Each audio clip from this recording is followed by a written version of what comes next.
Entonces, bueno, vamos a volver a meternos, o al menos yo voy a volver a meter.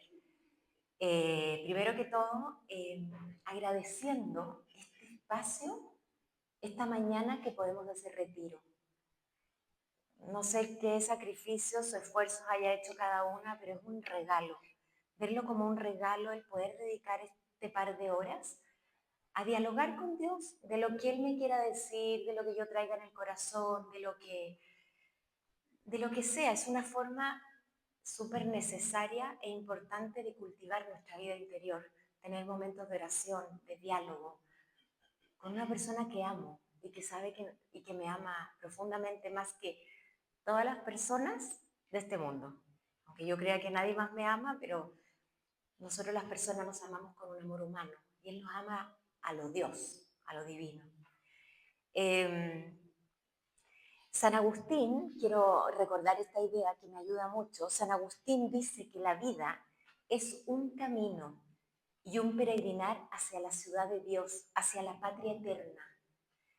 Y pensaba qué linda imagen caminar con alguien por un camino lindo y, y lo asociaba por cómo se relaciona Santiago, caminar con alguien que te dé confianza, una referencia para ti, alguien de confianza. Qué rico es un buen paseo con alguien, para que hagamos de este camino de la mano en Santiago, que es un apóstol, que es una figura de los primeros cristianos. Quizás gracias a ellos nosotros tenemos la fe que tenemos ahora. Me encanta la imagen que es como cuando uno riega una plantita, va creciendo, ¿no? Y así se ha dicho a lo largo de la historia que nuestra fe, como plantita, como fruto, ha sido regada no con agüita, con sangre de los primeros mártires de los cristianos. Entonces, eh, gracias a ellos, probablemente, y a otros más elementos, y la tradición, nuestras familias, todo lo que queramos, tenemos la fe que tenemos. Y puede ser quizás un paso más para ir dando pasos y crecer en ella. De Santiago sabemos poco, solamente, no me fue tan sencillo, pero solamente por el Evangelio y la tradición que habla de Santiago.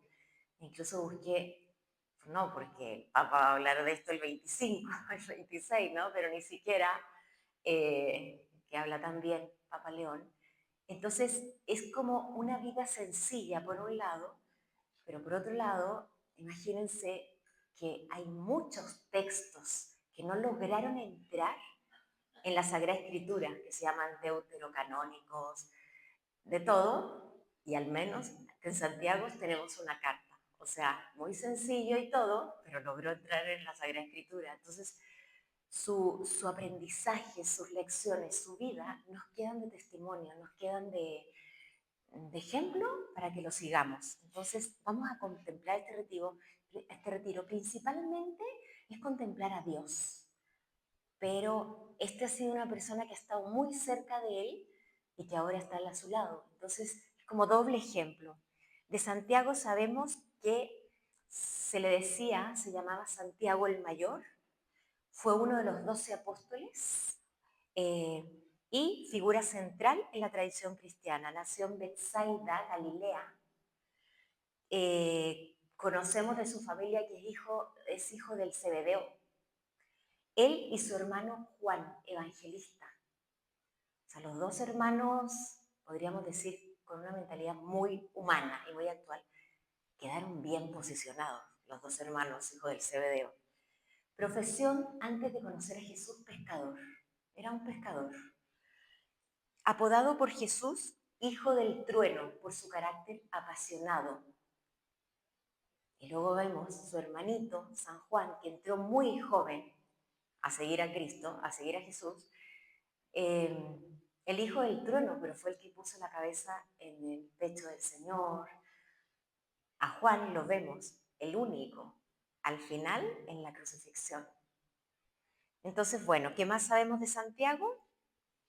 Estos son unos datos para que ya luego nos metamos en su vida y lo que fue.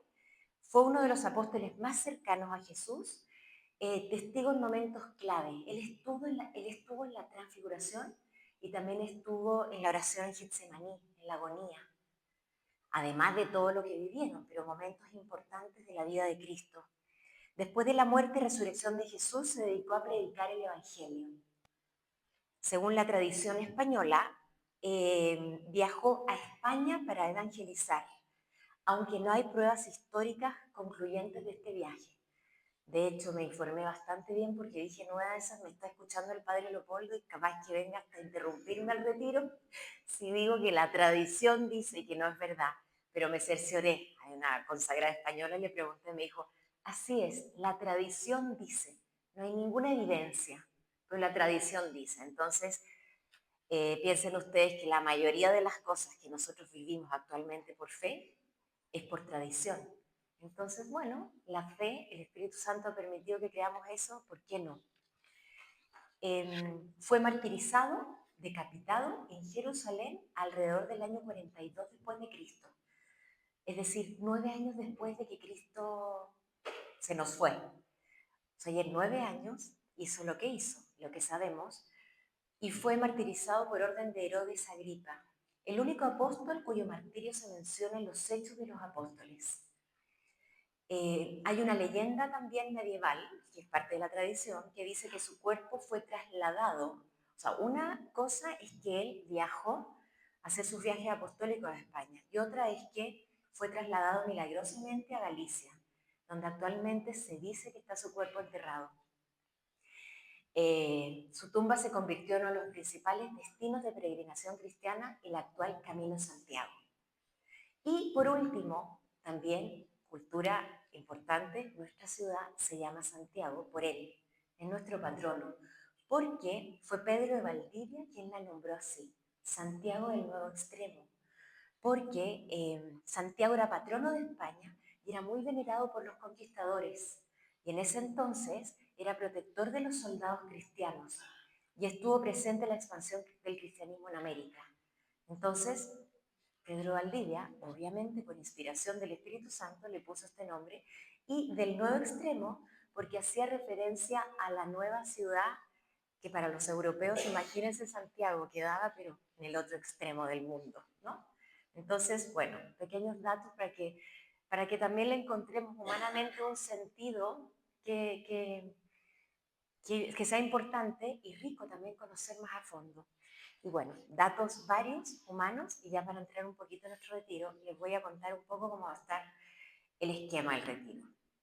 No me fue tan sencillo, pero que escogí cuatro puntos del Evangelio y 3 de su carta, que se llama Epístola. Solamente tiene una carta, Santiago, que se las recomiendo en algún tiempito libro acá o a lo largo de la semana que la puedan leer así como de primera fuente.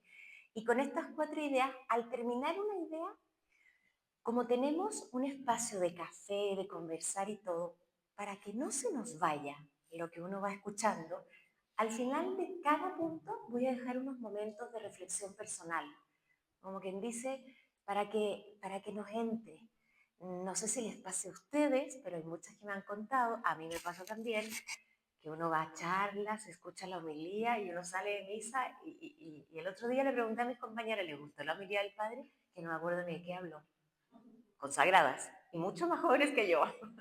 Entonces, para que eso no nos pase, ¿por qué, cuándo no pasa eso? Cuando uno asimila lo que está escuchando y lo confronta con la propia vida. Y esto también es importante que en el retiro, como actitudes así generales, eh, el retiro lo hace cada una de ustedes, no lo hago yo predico, yo pongo ciertas disposiciones, digamos. Esto es importante, el retiro lo haces tú. Yo soy la protagonista en mi vida espiritual. Entonces se trata de que, ¿qué me dice a mí? ¿Cómo lo estoy escuchando? Todas escuchan lo mismo, pero es verdad, cada historia, cada preparación, el Espíritu Santo te dice a ti una cosa, te dice a ti otra. Entonces, tenerlo como muy claro esto, ¿ya? Después, otras actitudes para el retiro, desconectarme exteriormente. Y no solo del celular, que obvio. Ayuda a hacer un acto consciente de que estamos aquí. Porque es verdad que a veces estamos aquí, pero a nadie le podemos mentir que estamos en otra parte, ¿no? El corazón, la mente. Entonces, hacer un acto consciente de que estoy aquí, Estoy sentada, ya los pendientes volverán después. Tomar una respiración profunda, una buena postura que me permita estar para que el Espíritu Santo se aproveche de este momento. Para que el Espíritu Santo, suena como divertido, ¿verdad? Se aproveche de mí. Es Dios el Espíritu Santo. Entonces, qué rico que alguien que me ama profundamente, pues yo lo permita que entre donde esos rincones que por el automatismo, la rutina, el acelere con que vivimos, no puede entrar. Entonces, bueno, nos metemos un poquito ya más a la idea del retiro y quiero empezar con este primer punto leyéndole un pasaje del Evangelio donde aparece Santiago, para que veamos cuándo fue la primera vez que apareció en escena. Y es en Mateo 20, versículo 20 al 23. Entonces se le acercó la madre de los hijos de Zebedeo con sus hijos y se postró como para pedirle algo. Él le preguntó, ¿qué quieres? Respondió ella, manda que estos dos hijos míos se sienten en tu reino, uno a tu derecha y otro a tu izquierda. Replicó Jesús, ¿no sabéis lo que pedís?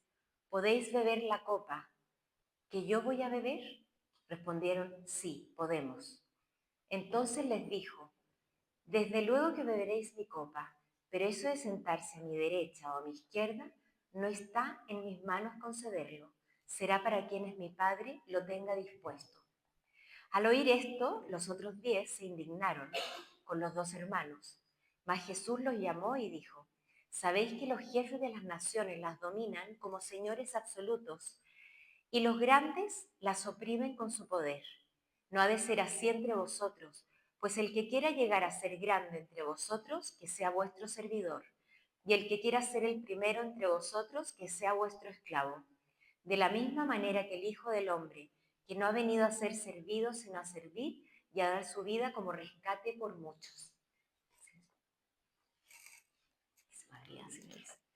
Bueno, aquí tenemos que Santiago es testigo presencial de esta escena, digamos uno de los protagonistas. Imagínense la escena, estoy aquí hablando con la mayoría, todas son mamás, abuelas. Imagínense esa mamá con los dos apóstoles del brazo, grandecitos, por no decir otra palabra. Imagínense la escena, o sea, a pedir ella. Ellos ni siquiera a lo mejor ni sabían, a lo mejor me imagino perfecto mirando para el otro lado así. Mi mamá viene a pedir que por favor a mis hijos los sientes, a uno a la derecha y el otro a la izquierda. Bueno, parece chistoso que diga esto, pero no quiero tanto reírme de la escena, sino que al contrario, ¿qué no es capaz de hacer una mamá? Quiere lo mejor para sus hijos. Y hay veces que a esta edad, de jovencito, adolescente, ustedes sabrán mejor que yo la vergüenza que les da, o sea, hasta que los saludes en público a veces. Imagínate esa mamá, obviamente uno piensa, tiene que haber creído que algo había en este hombre. O sea, sí, o a lo mejor una escuela que iban a hacer con este maestro que se usaba en esa época. Pero también ese Mesías, pues, parece que este pintaba con toda la realidad que se venía por delante. Entonces, eh, Santiago es uno de esos dos que va con la mamá a pedir. ¿Por qué es importante que tomemos conciencia y que veamos? Porque después vamos a ver las cartas de Santiago. Santiago termina como apóstol. Y miren cómo empieza. Como un niño que a lo mejor ni sabe, a lo mejor si le preguntamos, él ni quería. La mamá tomó la decisión de carácter y ahí fue. Vemos cómo esta mamá pide esas concesiones para él, pidiendo estos privilegios, y vemos en el pasaje también cómo los demás se indignaron, se enojaron. Seguramente los otros tampoco entendían mucho, lo que les molestó es que, oye, nosotros llegamos primero y ahora estos se quieren sentar. Seguro no sabían, pero en nuestra oración, en nuestra lectura, es bueno tomar en cuenta esto para que veamos cómo llegaron. ¿Qué transformación hubo en esos corazones estos años con Jesús? Pero lo más lindo de este pasaje también es ver cómo Jesús les contesta. Y Jesús no disimula nada, ni baja la guardia para atraer más gente. yo pensaba como si estos apóstoles con su mamá van a dar como un examen y si Jesús quedara encandilado con ellos y, no, que entren de todos modos conmigo, Jesús no rebaja un ápice el requerimiento y les dice tal cual, con mucha asertividad, les deja muy claro lo que significa estar con Él, lo que significa ser apóstol. Y en este pasaje tenemos como una pequeña explicación muy profunda de lo que significa ser apóstol y hacer apostolado. Eh, Jesús les pregunta, ¿pueden beber el cáliz que yo voy a beber? Y ellos responden, imagínense, sin juzgarlos, sin verlo negativamente, pero ¿en qué estarían pensando ellos que dicen, por supuesto que sí podemos? Sí podemos. O sea, hasta a uno le sorprende saber que al inicio de su vida Jesús menciona un cáliz, cuando él era hombre y Dios. Y pienso, o bueno, se ha dejado ver mucho que en ese momento la humanidad de Jesús estaba como muy visible y la divinidad de Jesús en ese tiempo seguramente estaba bastante escondida. Si mucha gente no le creyó, quizás no tenía nada de especial ni de espectacular. Sin embargo, podemos creer, y eso, pues, ¿quién nos lo va a decir? ¿Que un teólogo, algún papa, algún santo? Yo creo que son las típicas preguntas que uno podría notar y ojalá cuando estemos sentadas con Jesucristo arriba preguntarle, oye, Jesús, ¿por qué dijiste eso? ¿Ya sabías que al final de tu vida ibas a sudar sangre ante lo que te venía? Y lo que aquí quiere decir Jesús es como pueden beber el cáliz que yo voy a beber. En el fondo les pregunta, ¿son capaces de sufrirlo, de pagar el precio que implica ser apóstoles conmigo y apóstoles míos y vivir en el apostolado? Probablemente no se lo imaginaban. Nadie se imaginaba al inicio de esos 3 años cómo iba a terminar. Yo aquí pensaba, piensen en alguno de sus hijos, un joven, un nieto, un niño de cuarto medio. Y en 5 años lo ves convertido en un médico. O sea, no sé si yo me atrevería a operarme con un médico así, ¿no? Pero es un médico, realmente. Y claro, ustedes que son mamás y lo tienen en casa, tú dices, pero si sigue siendo el mismo. Pero ha habido una transformación. Ha habido una transformación, la dedicación, el estudio, el amor a la carrera, lo que sea. Pensaba también una pareja de pololos chiquititos, incluso ustedes mismas al inicio de su vida, con su marido, con el papá de sus hijos, uno los ve y en un par de años estás casada, están casados. Nadie se imaginó que ese inicio, esa salida en lo que iba a terminar, ¿no? Lo que ese tiempo juntos fue capaz de hacer, de transformarlos en una pareja. Bueno, me encanta ese ejemplo porque eso fue lo que fue pasando con los apóstoles esos 3 años. Y vemos los pasajes del Evangelio, vemos tantos en los que aparentemente ellos no entendían. La dificultad, si hemos visto The Chosen o hemos visto La Pasión, la dificultad de ponerse de acuerdo, no eran una comunidad perfecta en que hablaba uno, se escuchaban, ahora hablaba el otro. Imagínense, falta de cultura, falta de mucha formación humana quizás, pero Jesús los fue amansando, se fueron familiarizando con el pensar, con el querer, con las decisiones de Jesús. Jesús aquí, al decir el cáliz, se refería a la cruz. Como que Jesús sabía cómo iba a terminar su vida y sabía que los que iban a terminar con él, es que la lógica era que terminaran como él. No porque terminaran mal, no porque veamos ese lado negativo, sino que quien acepta seguir el llamado de Cristo, como me atrevo a afirmar que todas las que estamos en esta capilla hemos aceptado, porque a lo mejor en un momento tuvimos un llamado, en un retiro, en una experiencia, pero el hecho de que sigamos aquí después de años, esa llamada se ha seguido confirmando con tu vida. Entonces, el hecho de seguir a Cristo, en el fondo, lo que nos hace apóstoles no es tanto lo que hagamos, sino qué tan unida estamos a Cristo. Y en el fondo, que Jesús les quiso decir es eso. Les pregunta de verdad si pueden vivir el verdadero apostolado, que no es ser protagonista, ser famoso, que te vean por ahí, lo bien que lo has hecho. No, no es la idea, no era la idea que Jesús tenía.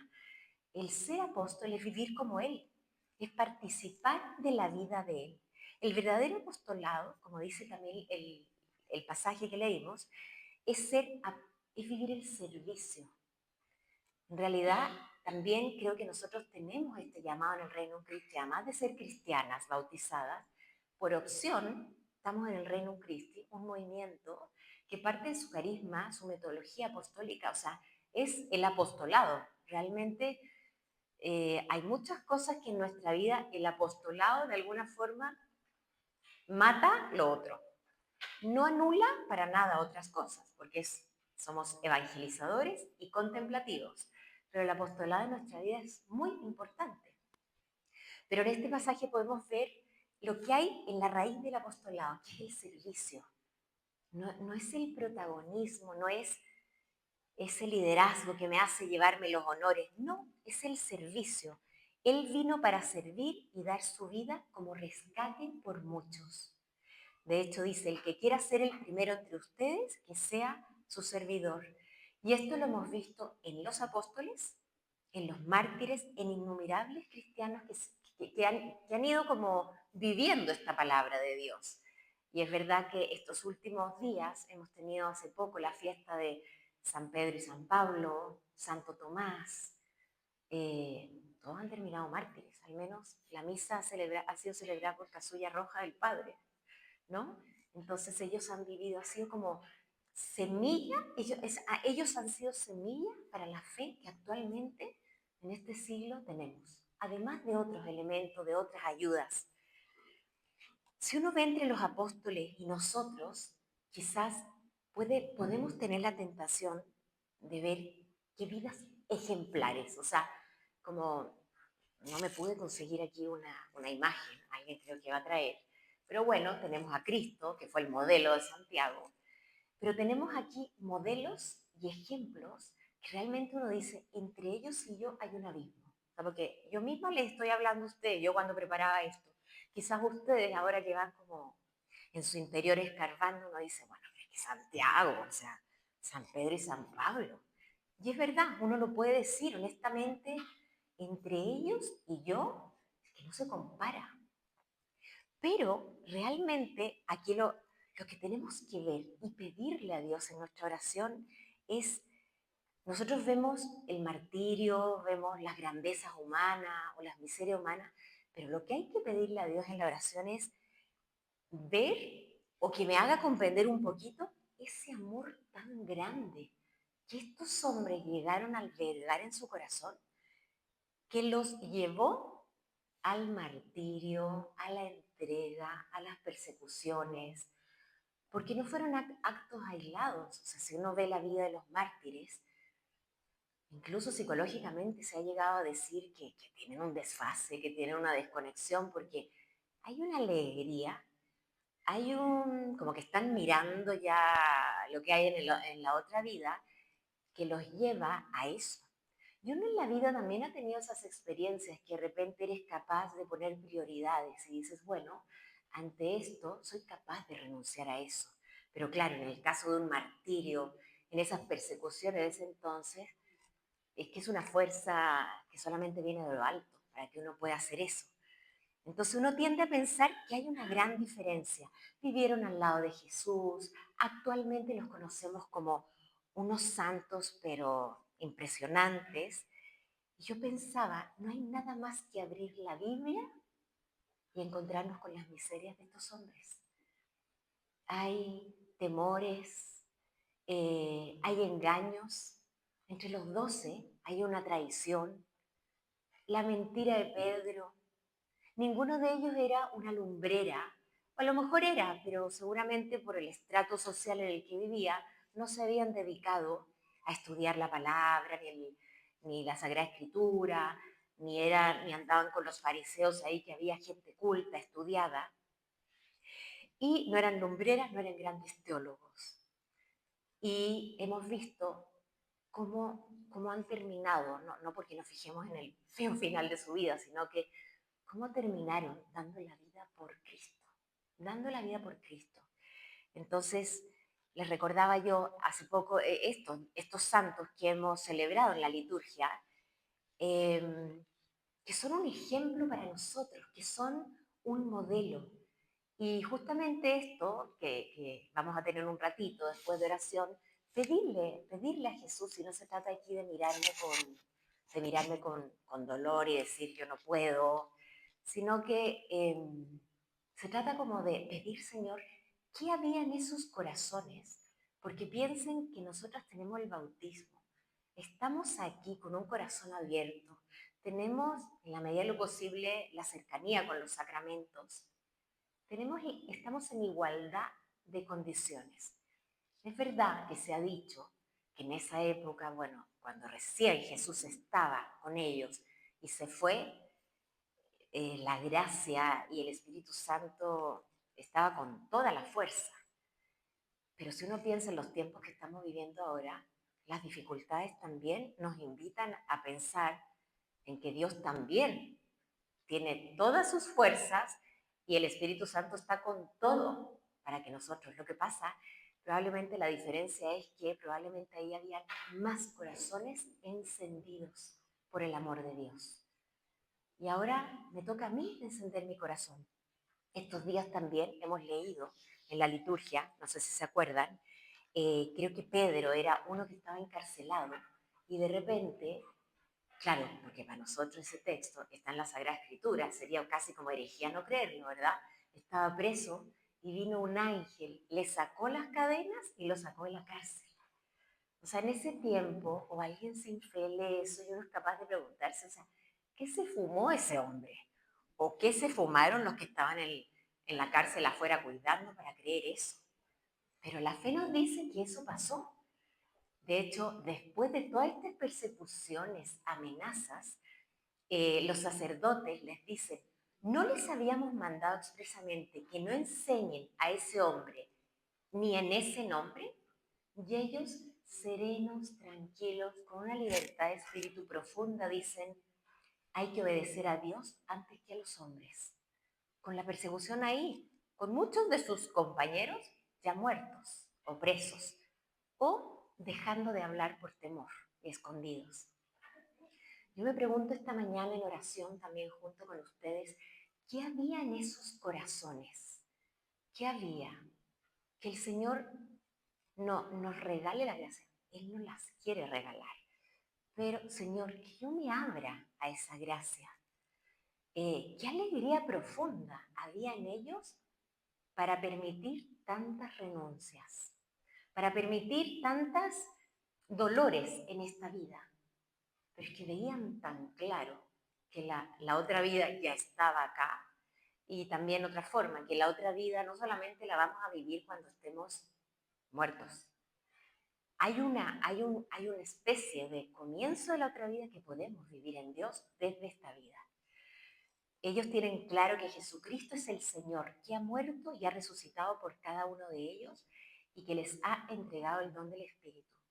No sé si pudieron leer o ver el Ángelus del domingo del Papa, porque este domingo el Evangelio fue de los 72, no sé si se fijaron, no este mismo, pero acuérdense que están los 12, que son los más íntimos, y están esos 72, que son los discípulos, podríamos decir que era todo el equipo, pero eran como los formadores, los más íntimos, los 12. Y la lectura fue el domingo de ese pasaje, y el Papa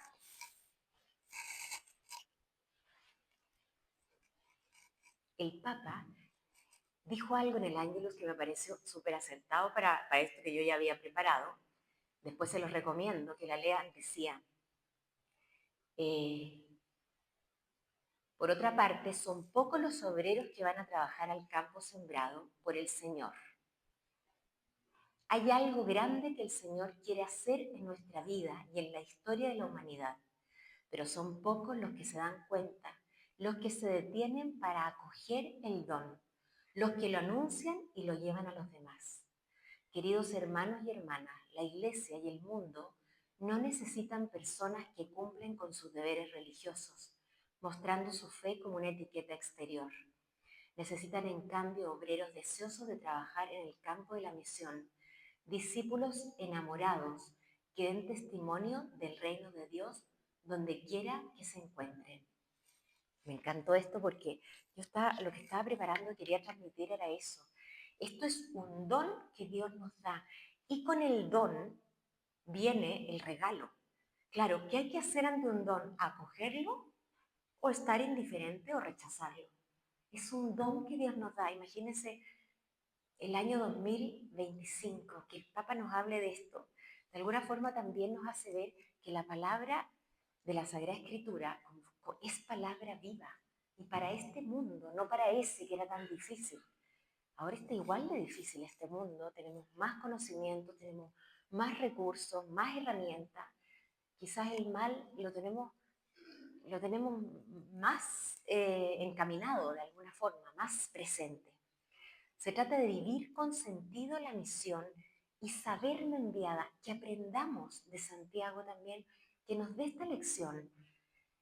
Claro, después vamos a seguir con las cartas y sus mensajes, con la carta, pero esta parte en la que él se fue transformando y se transformó solamente por estas palabras de Jesús, que yo también tengo la posibilidad de escucharlas y saberse enviada por el Señor continuamente también significa decidir cada momento a quién quiero seguir y qué quiero hacer de mi vida, cuál quiero que sea el quehacer principal. Obviamente, cada una de nosotros ya tiene una vocación, ya hemos escogido, tenemos un estilo de vida, pero en este estilo de vida, ¿qué sentido le doy a mi vida si no es siguiendo a Jesús? Quiero dejarlas ahora un momentito de oración. Cada una es libre de hacer lo que quiera, pero este no es todavía el tiempo libre, si alguien necesita salir, y que tengamos unos minutos para que podamos, como les decía, como ustedes son las protagonistas del retiro, si esto yo no lo confronto con mi vida, me entra por una oreja y me sale por la otra. O sea, lo digo por mí, no lo digo por nadie aquí. Pero confrontarlo en base a estas preguntas. Son preguntas, la que quiera verla con su director espiritual, pero son preguntas que no tengo que dar a nadie, no es un examen público.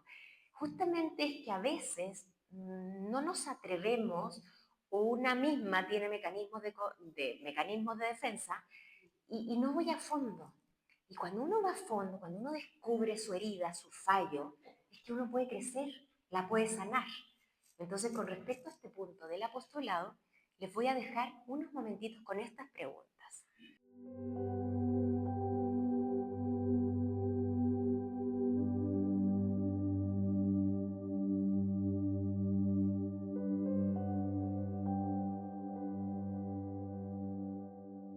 Terminamos esta primera parte, que el punto fue del pasaje del Evangelio.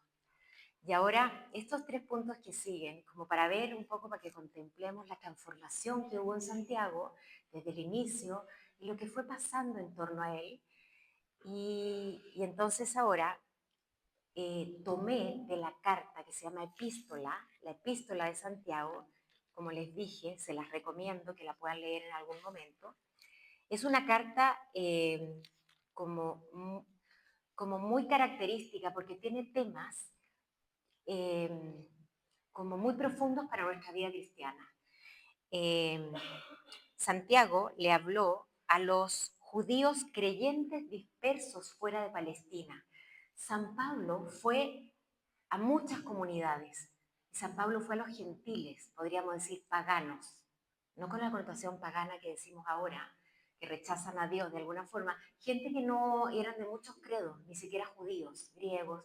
En cambio, Santiago se mantuvo cercano a aquellos que habían sido convertidos, pero porque se cambiaron de lugar, se fueron enfriando, por temor a las persecuciones. Entonces, él habló a judíos creyentes y algunos judíos que todavía no se habían convertido al cristianismo, pero en ese entonces, ya en esa época, eran como del mismo nivel, digámoslo así, eran creyentes, eran practicantes, pertenecían a una fe. El propósito de esta carta de Santiago era animar, corregir y exhortar a estos judíos creyentes para que vivieran con coherencia las enseñanzas que Cristo les había dejado.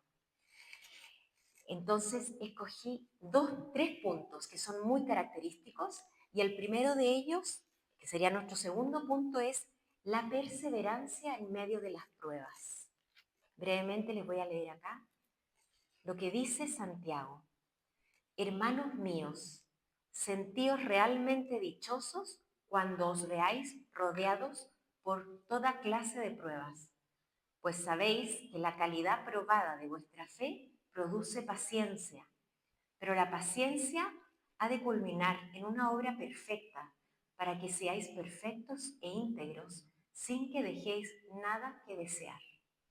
Bueno, ahí siguen muchas cosas, pero quería compartirles esta parte como más clave, que habla de la perseverancia en medio de las pruebas. La perseverancia en medio de las pruebas, Santiago 1, del 2 al 4. Son 5 capítulos en Santiago. Es uno de los temas centrales en esta epístola y se presenta como una virtud para el crecimiento espiritual y para la madurez humana. No sé si recuerdan, pero Benedicto, bueno, no Benedicto, ya siendo Ratzinger, hablaba de que vivir el Evangelio era la práctica del buen vivir. Claro, cuando uno lee la práctica del buen vivir se puede imaginar cualquier cosa. Aprender a poner la mesa, vestirse elegante, bien. Y que Benedicto, teólogo de nuestro tiempo, diga que el Evangelio es el arte del buen vivir, le da un peso profundo a lo que es el verdadero buen vivir, que no es solamente ser educado en formas externas, sino que es poner el corazón donde se tiene que poner. Y cuando uno lo pone, así se ordenan las demás cosas. Entonces, bueno, Santiago, al inicio voy a ir desmenuzando un poquito cuando dice, consideren como un gran gozo. Santiago quiere y nos da a entender que las pruebas no son agradables, sino que deben ser vistas como oportunidades para crecer. Las pruebas son un elemento, imagínense, Santiago vivió hace 2000 años y con un entorno social que uno pudiera decir muy distinto al nuestro. Sin embargo, habla de realidades que son propias de nuestra vida. ¿Qué quiere decir esto? Que por eso me parece muy importante que ustedes hagan este trabajo, confrontarse con estas ideas personalmente, porque esto no es una llamada de atención, no es para las que no son perseverantes en la prueba, no, es que todos pasamos por estos momentos. ¿Y quién no ha pasado o esté pasando o pasará por una pequeña o tremenda prueba? Y también tomar en cuenta, la palabra lo dice, ¿no? Prueba. Es una prueba, no es un estado definitivo, es un momento por el que se pasa. Considérenla con un gran gozo. Toda clase de pruebas, se refiere a todo tipo, claro, en ese entonces Santiago mencionaba persecuciones, pobreza, enfermedades, injusticias. Ahora yo las invito a que ustedes mismas puedan como identificar cuáles son mis pruebas. Y hay pruebas que son sumamente objetivas, por las que a veces incluso en muchos chats estamos rezando por ellas. Y a lo mejor hay pruebas que son pequeñas. A lo mejor una prueba tremenda y mi prueba comparada con la que estoy oyendo es una piedrita en el zapato. Pero para ti es una prueba. Eso también es como tomarlo en cuenta, importante. No, si es que no, lo que es la muerte de un ser querido. Y todos vamos a pasar diversas pruebas en diversos momentos de la vida. Entonces, Santiago habla de todo tipo de dificultades por las que uno pueda pasar. La calidad probada de vuestra fe. Las pruebas revelan como la consistencia de mi fe. ¿Qué pasa actualmente? Yo preparando esto, obviamente, no es un tema de ahora, ¿no? Pero el mundo actual, ¿qué es lo que nos presenta los medios de comunicación? O sea, cuando uno esté pasando mal, como que no seas tonto. O sea, cambia. Y tenemos religiones alternativas y tenemos tantas cosas alternativas. No digo yo que hay momentos de dificultad que hay que distraerse. Y hay muchos gozos en la vida que son lícitos y buenos. Pero claro, en esto hay que estar muy unido al Espíritu Santo para ver qué hay detrás de una prueba. ¿Qué quieres, Señor, de mí en esta prueba? Las pruebas, me atrevo a decir, que no son el plan A de Dios. Es decir, no es me lo mandó, es que Dios quería esto. No, sino va al inicio, al Génesis. ¿Qué es lo que quería Dios? Que viviéramos en el eterno Edén. Ese era el plan de Dios. Entonces, ya que no resultó, porque bueno, yo siempre digo, no sé si sea una herejía, nadie me ha corregido, me han corregido varias cosas que predico, pero esa no, yo digo, la libertad es una herejía, o sea, es como un rival de Dios.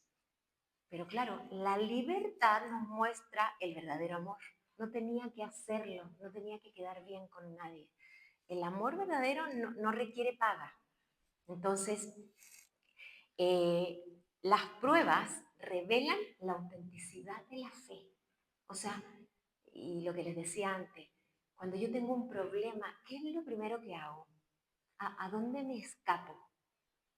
Es verdad que hay veces que uno necesita escapes. Me estoy hablando de escapes, no me entienden, no irse a drogar ni a tomarse todo el bar, ¿no? Me refiero a esos sin control. Pero escapes, no sé, me dedico, o sea, estoy pasando un momento y necesito ver series para sujetar este momento, ¿no? O sea, hay muchos escapes lícitos, pero ¿cuál es el primero? ¿A dónde voy? ¿Dónde recurro? Claro, las pruebas me muestran dónde salgo corriendo a la primera. ¿Qué necesito para compensar este mal momento? Entonces las pruebas nos pueden mostrar de qué calibre, de qué consistencia es mi fe. Recurro a Dios, lo pongo todo en manos de Dios y cada una sabrá como el Espíritu Santo les dé a entender. La prueba produce paciencia, dice Santiago, y que la paciencia, se dice vulgarmente, que si uno desglosa la palabra, es la ciencia de la paz. La ciencia de la paz. Y cuando uno está en paz, esto no es así que yo le esté dando un discurso, digamos, teórico, yo creo que lo han experimentado, cuando uno está en paz, uno es más libre. Incluso en momentos de dificultad, si un temblor me agarra con paz, puedo fríamente calcular y si me agarra desprevenida un terremoto, a lo mejor salgo corriendo como loca y no era para tanto y resulta que pisé a la señora del lado, ¿no? Claro, cuando uno tiene paz, eres capaz de ser más, como lo dice ese fruto del Espíritu Santo, tener más control de mí mismo. Entonces, las pruebas llevadas, como Santiago nos está invitando, producen paciencia. Y la paciencia implica una perseverancia activa. Y por último, que menciona la carta, dice perfectos e íntegros. A ver, naturalmente nuestra mente cuando uno piensa en perfección, pensamos en esa perfección humana. Pero acuérdense lo que nos enseña Dios en la Sagrada Escritura. La perfección única es la caridad. La perfección es la caridad. ¿Y qué implica caridad? Perdonar, pedir perdón, caerse y levantarse. O sea, la perfección no es ese inmaculada, no haber caído, no equivocarte, nunca decir una mala palabra. No, la perfección es la otra y eso produce integridad. Entonces se trata de perseverar en las pruebas por amor. Habrá momentos de pruebas tremendas o habrá momentos en que a mí me pilla como baja de defensas emocionales, digámoslo así, y la única respuesta es aguantar. Pero esto se refiere un poquito más allá, no es tanto aguantar, sino que es perseverar por amor. Incluso si solamente la respuesta en este minuto, mi alternativa es aguantar, aguantar por amor. Diversos momentos, dificultades. Se trata de perseverar con fe, con alegría, alabando a Dios, agradeciendo. Yo las invito, ahora cuando yo hago esto, me invito yo también, no crean que aquí está la experta hablándoles, o sea, hacer esta experiencia cuando tengamos una prueba chica, para que nos ejercitamos para la prueba grande. Cuando hay una experiencia de prueba que yo puedo, a ver, sigo agradeciendo a Dios por lo que sea, a lo mejor no por eso mismo, pero por otra cosa, sigo alabando a Dios, sigo manteniendo mi alegría.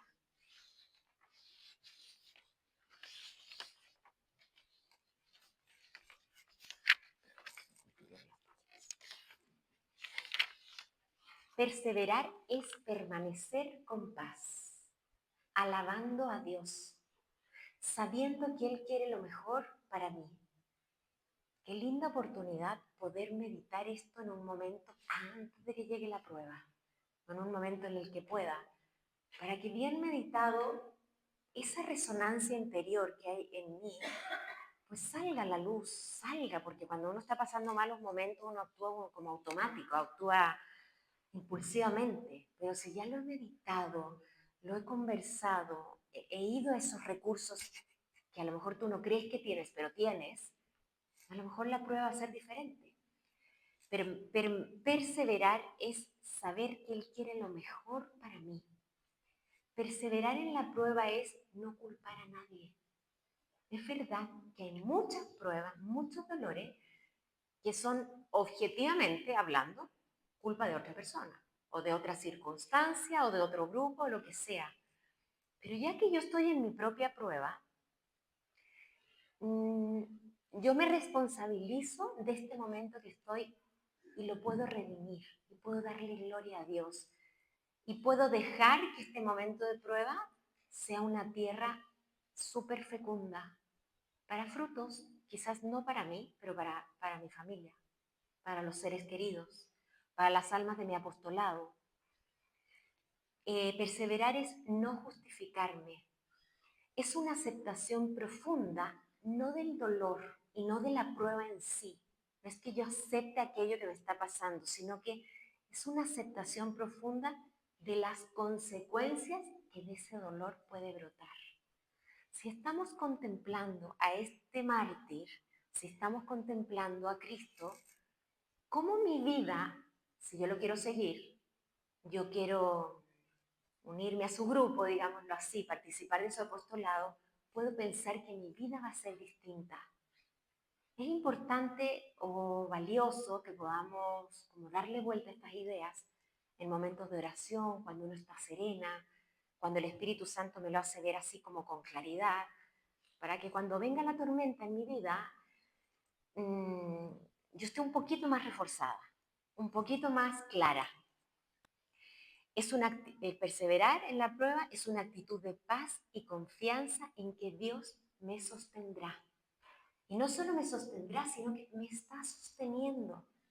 Sacará lo mejor de esto, de mí y de los implicados. Pero claro, para que eso pase sí tiene que haber alguien en primera persona viviendo eso al estilo de Dios.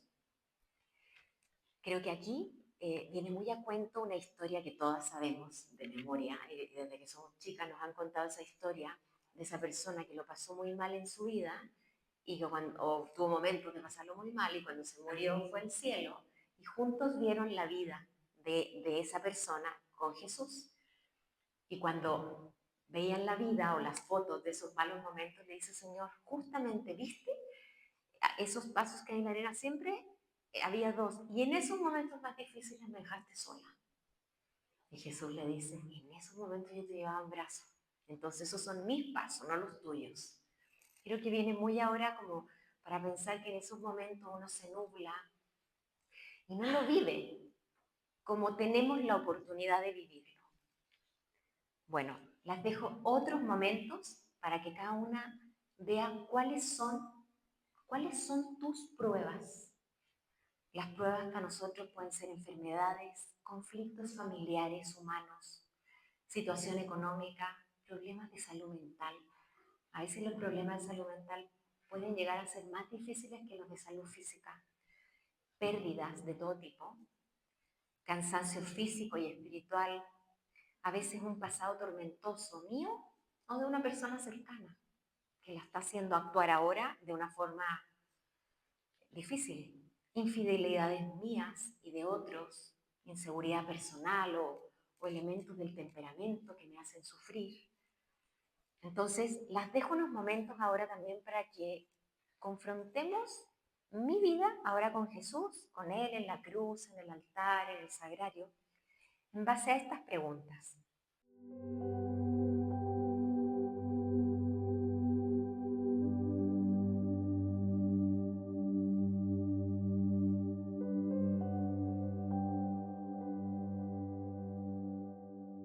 Antes de pasar a los dos puntos, quiero compartirles un caso sobre lo que es el apostolado. Y quiero que tomen este caso, no como yo estoy segura que aquí alguna no lo sé y ha hecho cosas parecidas o más grandes, obvio, a todas nos pasa, pero es algo que me impresionó hace poco. Una señora de nuestra sección, podríamos decir medianamente mayor o más tirando para mayor, o bastante mayor. Bueno, ustedes se rieron, yo no me reí. Ustedes se rieron y yo quería ser súper discreta, pero es que van a ver la belleza que es, por eso quería como mencionar un poco en qué etapa de vida estaba ella. Como que a veces, y yo lo he escuchado de ustedes mismas y entre nosotros también, uno puede decir, ay, es que yo a esta altura, o sea, ya, es que yo ya he hecho de todo y puede ser que uno se ponga cortapisas y frenos. Y bueno, esta señora, después de haber escuchado una charla a la consagrada de Lesí, una obra eucarística, no sé qué, le pidió permiso a su hija, a sus dos hijas, para ir a buscar a las niñitas al colegio. O sea, le estoy contando todo la tramada, cómo fue. Fue a buscar a las niñitas al colegio y en el viaje las invitó a un helado y les contó que ella estaba en una casa, que hablaban de Dios, que tenían retiro y que era de las cosas más maravillosas de su vida después de ellas, una cosa así. Y ella había descubierto que había lo mismo para niñas y las quería invitar a que participen al ESID. Esa señora fue a hablar con la consagrada del ESID y ya están armando y es un colegio, las Ursulinas, un colegio en que ha estado el Reino Cristo, pero por diversos motivos ha salido y volvió. Entonces, a mí me encantó, porque ojalá que les refleje, o sea, no se trata de tener un rol, un cargo, una responsabilidad, estar en una estructura. Es un apóstol, esa mujer es un apóstol. Y son tres niñitas de diversa edad y van a empezar los tres equipos distintos. Entonces, se puede ser apóstol a cualquier etapa. Ahora, nosotros estamos llamados al Reino Cristo, pero hay muchas acciones dentro de la iglesia que quizás no todas se refieren al movimiento. Bueno, quería graficar lo que es el ser apóstol y el hacer apostolado. Y bueno, continuando con otras dos frases de esta epístola de Santiago que me gustaron. O sea, si ustedes la ven, hay muchas cosas, por eso las invito a leerla. Pero la segunda que vi es, y que es característica de Santiago, la fe auténtica se demuestra con obras. Aquí dice Santiago en su carta, ¿de qué sirve, hermanos míos, que alguien diga, tengo fe, si no tiene obras? ¿Acaso ¿Acaso podrá salvarle la fe? Si un hermano o una hermana están desnudos y carecen del sustento diario, y alguno de vosotros le dice, id en paz, calentaos y hartaos, pero no les dais lo necesario para el cuerpo, ¿de qué sirve? Pues así es también la fe. Si no tiene obras, está realmente muerta. En una parte, menciona más sobre todo. Pero en este espacio quería que fuéramos dialogando con el Señor cada una sobre este tema en mi vida, ¿ya? Dice Santiago, así también la fe, si no tiene obras, es muerta en sí misma, porque como el cuerpo sin espíritu está muerto, así también la fe sin obras está muerta. Santiago afirma que la fe, si no se traduce en acciones concretas, no es una fe auténtica. San Pablo en sus cartas, y aquí no hay categoría de apóstoles, ni de mártires, ni de cristianos, habla de la importancia de la fe para salvarse. Y está bien, es doctrina sana, buena, sólida. Tenemos que tener fe, pero Santiago da un paso más. Dice, la fe no puede ser invisible e inactiva. Se tiene que traducir, o sea, yo puedo tener mucha fe, pero si no hago nada a mi exterior, puede ser que tenga mucha fe, pero pero ¿cómo se materializa? ¿Cómo se comprueba eso?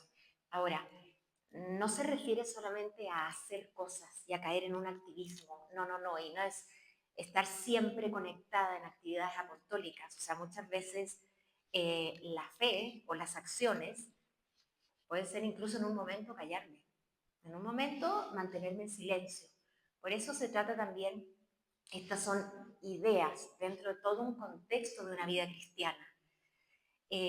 No basta con creer intelectualmente, esa creencia debe manifestarse en la conducta y hay muchas formas de manifestar la fe que no vamos a entrar tanto en detalle acá, pero aquí Santiago menciona que Abraham fue justificado por sus obras cuando ofreció a Isaac. Obviamente esta es una escena extrañísima, o sea, eh, sí, es como la mamá de los cebedeos, o sea, te imaginas esa escena y uno dice, ay, no puedo creer que salga en la Biblia, ¿no? Y cuando uno piensa que Dios le haya pedido esto a Abraham, es extraño. Pero la tradición así lo ha querido mantener y gracias a Dios le detuvo la mano en su momento. Pero lo que se quiere resaltar en este momento es como no había nada en ese hombre que se interpusiera a su amor y a su relación de fe en Dios. Abraham fue justificado por sus obras y perfeccionó su fe cuando hizo eso. De hecho, por algo se le llama el padre de la fe. El padre de la fe de nuestros hermanos judíos y de nosotros. Es el padre de la fe. Estos ejemplos muestran que la fe verdadera impulsa a actuar. Actuar. Ojalá quede claro que esa acción no es ir, subir, bajarse, mover. No. Hay muchas veces que una acción solamente me lleva a orar. Una acción, o sea, orar, interceder por los demás, permanecer en silencio en un momento en el que toda mi personalidad quiere ir a remangarme las mangas y a pegarle al que se me ponga por delante, es una forma de manifestar la fe. Hablar, callar, predicar, madrugar, lo que sea, o lo que implique el apostolado que Dios te inspire o en el que estés. Eh, la fe la recibimos en el bautismo y nos corresponde a nosotros y hacerla crecer. San Pablo habla en sus cartas, y menciona a San Pablo porque también es un fundamento en las mismas cartas de Santiago. Él dice que cuando éramos niños nosotros comíamos alimento de niños, habla tal cual de leche materna, pero a medida vamos creciendo las necesidades de nuestro cuerpo son otras y necesitamos alimentarnos de otro tipo de comida y eso hasta el día de hoy. Y San Pablo hace la analogía con la fe. Cuando éramos niños, nuestra fe era de niños. Y piensen en nosotros cuando nos prepararon a la primera comunión, y los fundamentos de nuestra fe que hemos rezado con nuestros abuelos, con nuestra familia. Obviamente llega un momento en la vida, como todas las que estamos aquí, que yo soy la que he hecho opciones en mi vida para seguirme formando y a lo mejor, más que rezarle al angelito de la guarda, que no quiero ponerlo en evidencia porque es doctrina, pero a lo mejor mi fe implica mucho más ahora, implica formarme, implica hacer actos a veces un poquito heroicos, incluso en las virtudes teologales. A eso se refiere Pablo cuando dice, tenemos que alimentar la fe ya como adultos. La fe la recibimos en el bautismo y nos corresponde a nosotros irla haciendo crecer. O sea, sí, ¿cuánta gente ustedes y yo conocemos bautizados, incluso con todos los sacramentos, y se han quedado en religión de tercero medio? Y se ponen a discutir cosas que dice el Papa o que se dice, sin un fundamento más profundo, más adecuado, quizás más actual incluso. Entonces, hay que pedirle a Dios que siempre aumente mi fe. No sé si a las que les tocó antes en el Reino Christi, ¿se acuerdan que teníamos un gesto muy lindo? Bueno, nosotros en nuestra comunidad también, que era cuando uno llegaba a la casa, le daba un beso a la Biblia. Y en ese momento uno decía, Señor, aumenta mi fe. Porque la Biblia, la Sagrada Escritura, es una fuente importante para acrecentar nuestra fe. Entonces, era un gesto muy sencillo, pero así como hay momentos en la vida que se nos presentan como después de esto, o pierdo la fe o la aumento, hay otros momentos que son mucho más sencillos, como de repente un día normal X, disponerme a hacer una genuflexión súper conscientemente y sabiendo qué es lo que estoy haciendo y delante de quién lo estoy haciendo. Eso aumenta mi fe. Es verdad que a veces es bueno también tener actos un poquito mecánicos, ¿no? Porque si uno estuviera como pensando cada paso que da, o sea, se quedaría en la mitad del camino, ¿no? Pero de repente a veces, no sé, a mí me pasa que entré a la capilla y no me acuerdo, no me fijé ni qué flores había, en qué mundo estaba. Y a veces poder hacer un acto consciente, decir, Señor, estás aquí. Señor, incluso poder hacerlo en cada mañana en mi meditación. Señor, aumenta mi fe. La fe es un don que no nos podemos dar a nosotros mismos. No sé si han tenido la experiencia de estar cerca de gente. Sí me ha tocado. Si no me hubiera tocado, no lo creería. De gente que dice, yo quiero creer y no puedo. Y tú ves que tiene una actitud mucho mejor que la mía y tiene un deseo y una apertura y no creen, o sea, no puedo creer. O sea, admiro mucho al Papa, pero es un señor X, como cualquier mandatario. Entonces, qué impresión. O sea, a mí se me dio algo que a veces quizás no lo valoro ni le doy el peso que podría tener en mi vida. También piensen que en nuestra vida todo depende de la fe. Me gusta a mí pensar, es como si Santa Teresa de Ávila lo decía también, Dios tiene toda una fiesta preparada en nuestra vida, en los sacramentos, en la formación, en la vida de gracia. Solamente tienes que tener fe para entrar a esa fiesta y disfrutarla. Porque la vida sigue igual y hay gente que no tiene fe, pero le da lo mismo los sacramentos, puede ir a la misa acompañando a alguien, pero es como ir a un pequeño espectáculo porque ni de espectáculo tiene realmente si no tienes fe. La fe es la que abre la puerta, dice Santa Teresa de Ávila, es la que abre la puerta para entrar a este mundo sobrenatural. Entonces, a veces es bueno recordarlo, tomar en consideración esto para decir que hay gente que no lo valora. Una frase en la misa, una lectura que de repente nos mueve el interior, es por la fe. Es por la fe, no a todo el mundo le pasa. Entonces, es algo, es como una obligación, un mandato, un deber, el pedir la fe, no solo cuidarla. Señor, aumenta mi fe.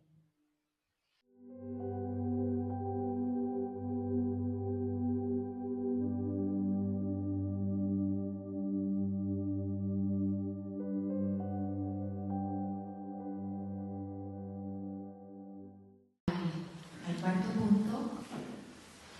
punto, del retiro, el tercer punto de la carta. Y este tema es el poder de la lengua. En todos los retiros ha habido ciertos gestos, ¿no? Pensé que esta carta se escribió hace 2000 años, para mujeres y para hombres. Entonces sigue siendo una realidad existencial en la actualidad. Mis palabras son para edificar o para destruir. Santiago habla en el capítulo 3, del 1 al 12, voy a leer algunos nomás. Hermanos míos, no queráis ser maestros, muchos de vosotros, pues habéis de saber que tendremos un juicio más severo, pues todos caemos muchas veces. Si alguno no cae al hablar, puede ser considerado como hombre perfecto, capaz de refrenar todo su cuerpo. Si ponemos a los caballos frenos en la boca para que nos obedezcan, podremos dirigir todo su cuerpo.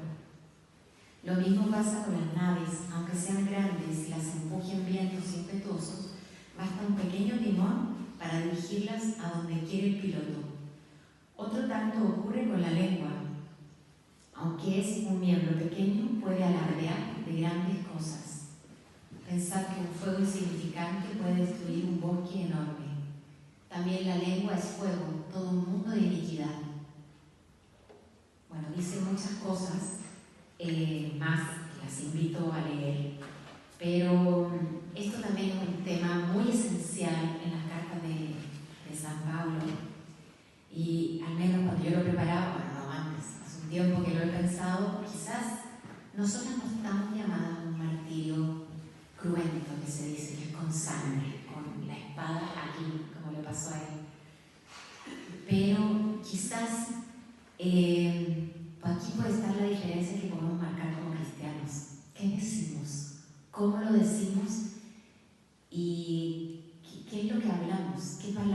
qué tonos, qué decimos.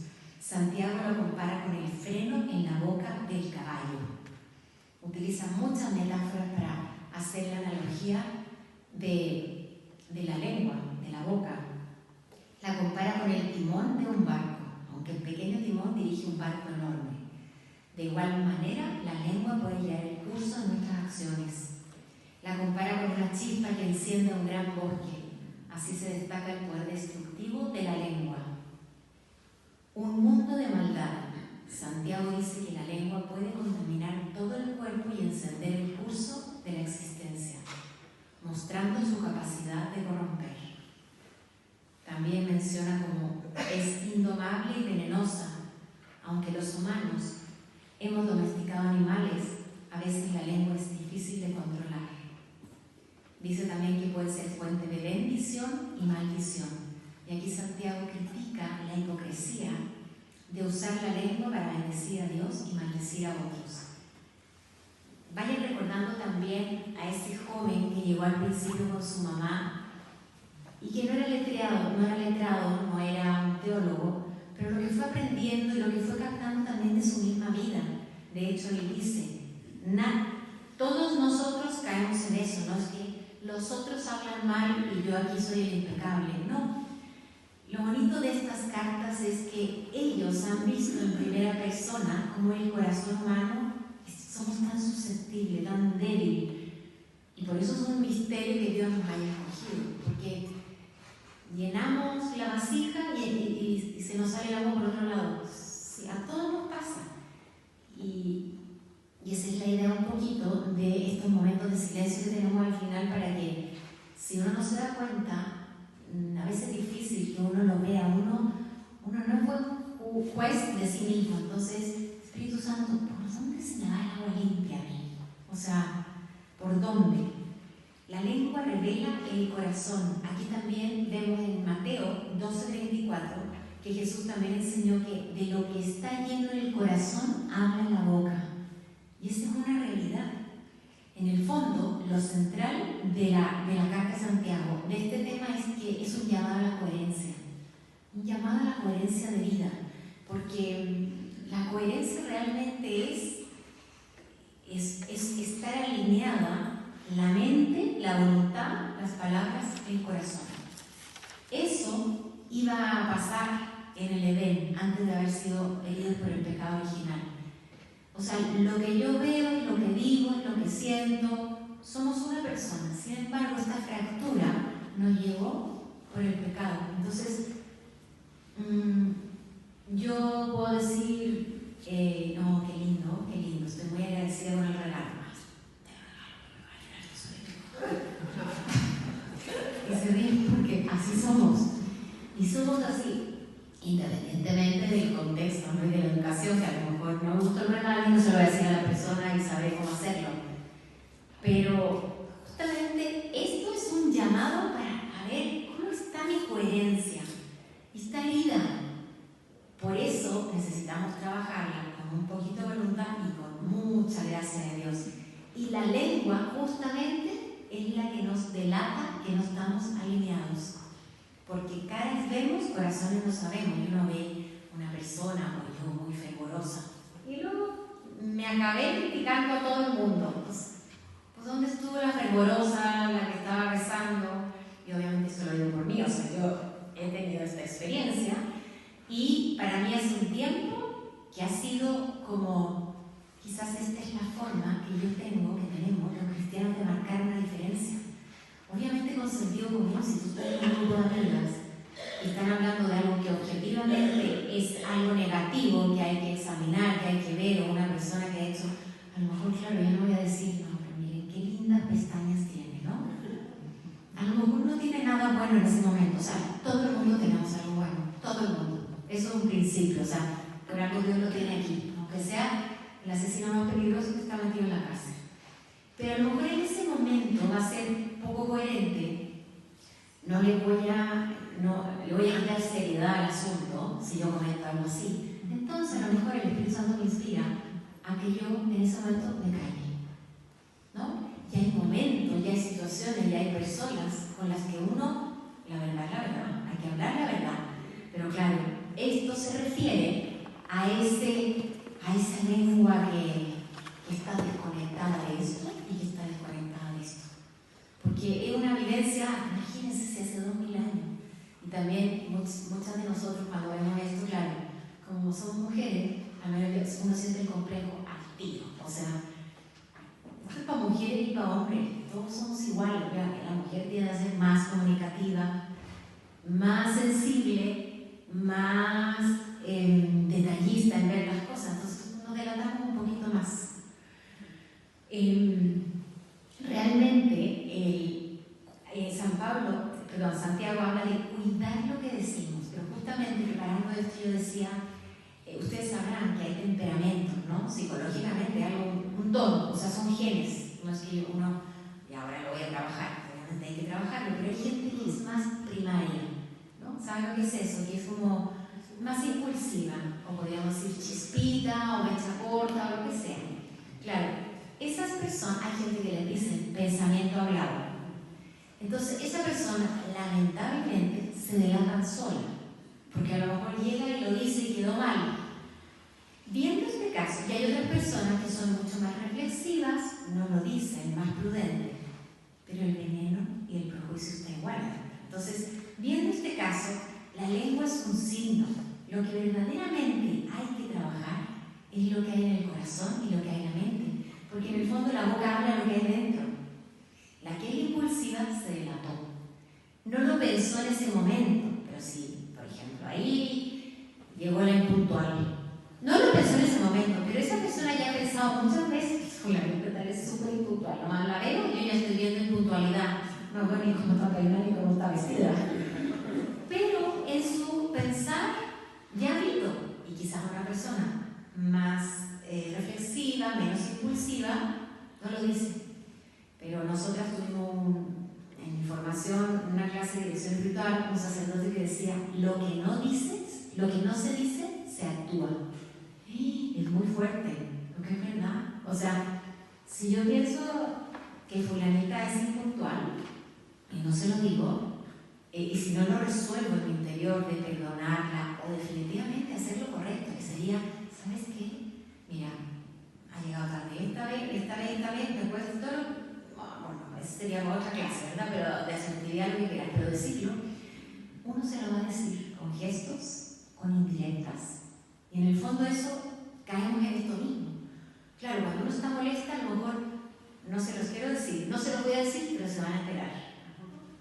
Y eso también es una forma de no ser coherente, porque ahora yo te quiero decir que mira, yo estoy molesta con esto. No pasa nada, ¿eh? No pasa nada. Esas caras de que no pasa nada y bueno, no está, pero... Tiene que ver con esto, con el poder de la lengua. Miren, voy a leer un texto que este autor me encanta, un autor español que se llama Miguel Ángel Martí. Es filósofo y antropólogo. Me encanta porque no es esos filósofos densos, sino que habla de realidades de la vida. Y justamente en un libro encontré esto que viene muy al caso. No es espiritual, pero es que todo esto es humano. Si Jesús se encarnó, entonces hay que primero tomar conciencia de la humanidad para luego llevarlo a Dios. El título es La palabra nos define. Pudiéramos pensar quizá que nuestro currículum es nuestra carta de presentación, cuando en realidad día a día son nuestras conversaciones las que van diciendo a los demás quiénes somos. Inteligentes, simpáticos, cariñosos, educados, etc. Los títulos universitarios dicen algo, cada vez menos, pero es la palabra la que va anunciando cuál es nuestra instalación en la vida. En muchas ocasiones elegimos los temas de conversación y lo hacemos en función de lo que somos. De ahí que quien nos escucha puede inferir por lo que oye nuestro talante personal. Y en otra parte dice acá, pero nadie da lo que no tiene, ni siquiera si se trata de una palabra. De ahí la necesidad de que fecundemos nuestro espíritu con reflexiones personales que nos hagan ver con profundidad tanto personas como acontecimientos. El libro se llama El encuentro, la autenticidad de la palabra, que a veces es bueno también leer cosas así porque a uno le ayudan a formarse si ya no lo vimos, ya pasó el tema de la universidad, pero ayuda un poco a darle contenido y saber también que la palabra crea realidades. Eso es real, crea realidades cuando en mí, que la digo, crea realidades en quien me escucha. Y cuando uno se dice cosas, también crea realidades acerca de uno. Yo les puedo decir ahora, cada quien puede tener su experiencia personal, pero les puedo decir, miren, esta capilla me gusta, cómo está decorada, por su armonía, la luz, la forma como acoge la gente. Y la de ustedes que no lo habían pensado, dicen, bueno, sí, y uno como que se va haciendo mágico, puedo decir. Yo me he fijado que esta capilla no está bien aseada, la luz tampoco es buena pared. Y basta, la que nunca se había fijado le va a empezar a encontrar mugres. Y estoy hablando de un espacio físico que la mayoría de los que estamos aquí conocemos casi a diario. Imagínense que no ha de ser así con personas, con circunstancias, nos quedan. Y aquí creo que viene también muy a cuento una historieta que quizás la sabemos de siempre, una persona que se fue a confesar. En un libro de un autor español que pone muchos casos, así, una persona que se fue a confesar, se confesó todos sus pecados, como cualquiera de nosotros, y le dio la penitencia, y le dijo la penitencia: toma este saco lleno de plumas y ándate al monte más alto de la ciudad, tíralo desde ahí a la ciudad. Y cuando lo hayas tirado bien, sacude bien la bolsita, baja y anda a recoger todas las plumas y mételas en la bolsa. Es bien fuerte, ¿no? Porque uno dice, pues sí, o sea, a lo mejor yo sentía, yo quería, yo pensé, yo no sé qué, pero ¿cuántos se hirieron a mi alrededor por los comentarios? Y a veces las heridas que hacemos con la palabra no son directas, no es que tú eres una mala persona y no, simplemente el hecho de hacer un comentario al respecto. Y con esto, pues señora, no se trata de que faltemos a nuestra espontaneidad de la vida, ¿no? Se trata como de ir llenando, ¿de qué voy llenando mi interior? ¿Qué eso va a ir saliendo? Y a esta altura de la vida, yo diría siempre, es importante seguirse trabajando. ¿Cómo se trabaja uno? O sea, poniendo intención, poniendo empeño. Bueno, si yo me doy cuenta, y ahora tenemos unos momentos para revisar este punto, ver que con toda sinceridad, con toda serenidad, Señor, ¿dónde puedo apuntalar este punto de mi vida? ¿Dónde puedo acrecentarlo? Y que yo sea una persona que bendiga. La palabra construye o destruye realidades. Entonces, ¿qué quiero hacer yo? Yo como les decía, les comparto también que es un reto para mí en mi vida, o sea, como ser auténtica en este punto, uno se deja llevar hasta por el enojo, hasta por lo que uno ve que es súper evidente. Sin embargo, hay muchas cosas que son evidentes en las personas y hay muchas más cosas buenas en las personas y en las circunstancias que no son tan evidentes. ¿Y quién soy yo para ponerme de jueza de toda la gente? O sea, y si yo me pusiera en el banquillo de los abusados, es que a lo mejor ni me imagino lo que dirían de mí, ¿verdad? Pero claro, actuar y cambiar de hablar por esa mirada sería muy pobre. Se trata como de ir enriqueciendo. Verdaderamente, yo soy una persona que construya, y cuando haya verdades, el Espíritu Santo me va a inspirar dónde decirla, con quién decirla, y decir con sinceridad algo que no es tan bonito. Y muchas veces esa cosa, si está bien dicha en un momento adecuado, va a ser muy bonito. Pero si lo suelto sin pensar, no va a ser así. Entonces, bueno, ya nos vamos acercando al final para que ojalá tengamos este momentito para irnos preparando la misa y ofrecerle a Dios en la misa todo lo que el Señor ha tocado sus corazones y a ver, Señor, ¿en qué puedo crecer?